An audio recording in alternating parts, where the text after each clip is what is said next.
his daily life, Ramana Maharishi exhibited many saintly qualities. Possessing only a simple white loincloth and walking stick, he accepted no special treatment for himself. One very noticeable and very distinctive aspect of his lifestyle was the utter uncompromising egalitarianism he displayed to not only the people who came, but also the animals in his presence. With a St. Francis-like ability to commune with animals, squirrels, monkeys and peacocks all seemed to flourish under the loving and protective grace of Bhagwan. Not having the capacity for intellectualization or having any problems with ideas in their head, they just felt a natural, unconditional devotion to him, and he felt that and responded.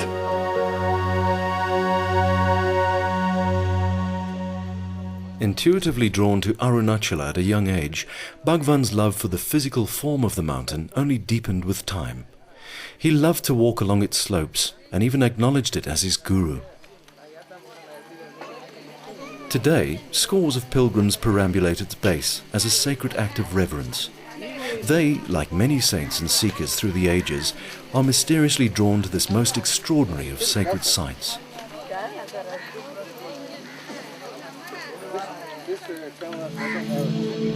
In the late 1940s, Maharishi's health began to fail due to the appearance of a malignant sarcoma on his arm.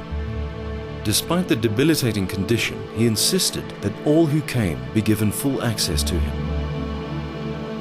While his physical body became increasingly frail, his towering spiritual presence remained intact.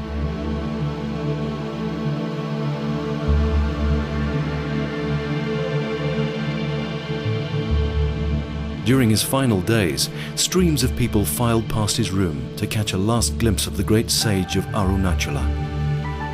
The Maharishi reassured grieving devotees.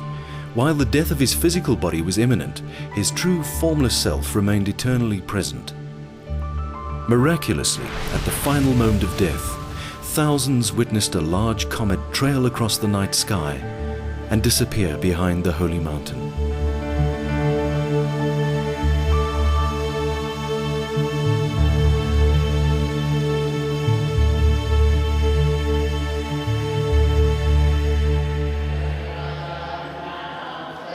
Ramana Ashram continues to flourish today, with seekers from all corners of the globe coming to soak in the sanctified surrounds and to connect more deeply to Bhagwan and his teachings.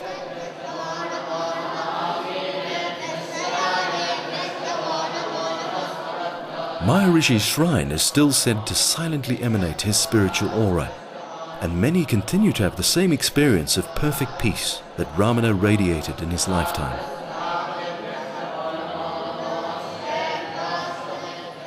Amongst the many visitors here is Dr. Nicholas Sutton from the Oxford Centre for Hindu Studies. Advaita isn't just a philosophy, it's also based on mystical experience.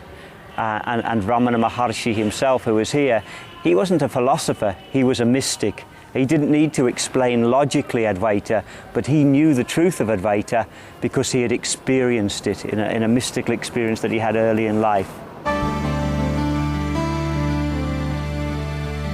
Many of Ramana's personal effects are treated as sacrosanct, and original manuscripts of his teachings are carefully preserved with modern state-of-the-art technology.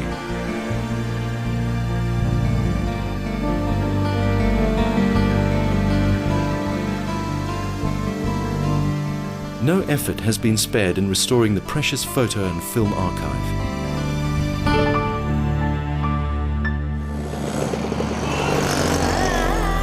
Visiting this simple Indian village, it seems as though we've journeyed to the very heart of the world. Images of Ramana abound everywhere, and despite the gradual encroachment of modern modes of living, we appear to have travelled to somewhere truly timeless.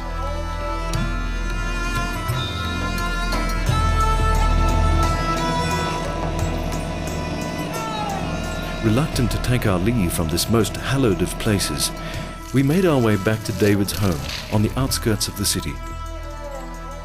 While the main body of David's work as an author consists of the life and teachings of Ramana, over the years it has expanded to include a number of Maharishi's disciples.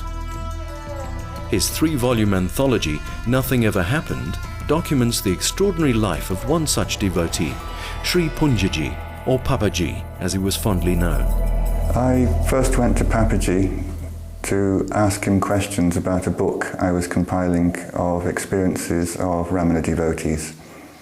I found his story so amazing, so full of incidents, I decided to turn that chapter into a full-length book, and then as the material continuously expanded, it was 2 books, it was 3 books, and by the time I'd finished it was a 3-volume, 1,200-page biography. He has, I would say, the most extraordinary life of anybody I've ever come across. Miracles, visions, dramatic experiences. For his entire life, he's been meeting complete strangers, having brief and absolutely phenomenal exchanges with them, leaving those people with a direct experience of the self. Fired up with an all-consuming love for Lord Krishna, he traversed the length and breadth of India in search of a master who could help him see God. In 1944, he met Ramana Maharishi, who told him, "God is within you. He is not apart from you. If you find the source of the mind by asking yourself, 'Who am I?' you will experience God in your heart as the self." Papaji's life and spiritual understanding were profoundly transformed. He later recalled, "The silent gaze of Maharishi re-established me in the primal state. The desire to search for an external God perished in the direct experience of the self, and I knew that my spiritual quest had ended." Papaji continued to work and support a large extended family after his awakening. While he never considered himself to be a teacher, many came to regard him as their guru.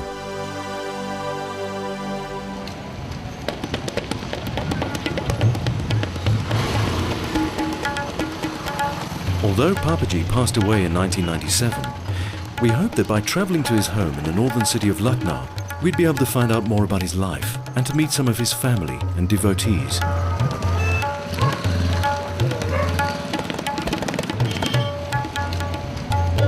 In a modest and simple home, his room and effects have been carefully preserved by his family, for whom Papaji's loving presence played a dual role of father and teacher.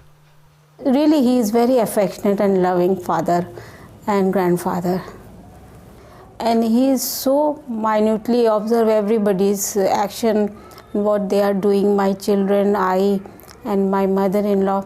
He just observe and just to teach my son and daughter, and he very much curious about the daily routine, what we are doing. He changed my way of looking at the world, so that, I used to think that God was outside of myself, God was something to pray to, and now I realize that God is within me. Lovingly called the Lion of Lucknow by his devotees, Papaji's room bears evidence of his deep love for Lord Krishna as a young boy and for his master later in life.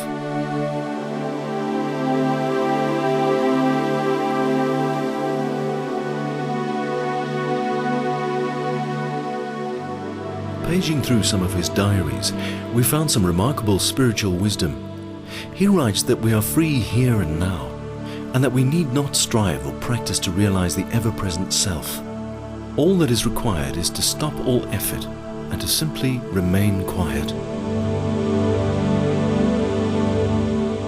To quieten the mind is very difficult, and if you could do it, you are free, and that is most happiest occasion of your life.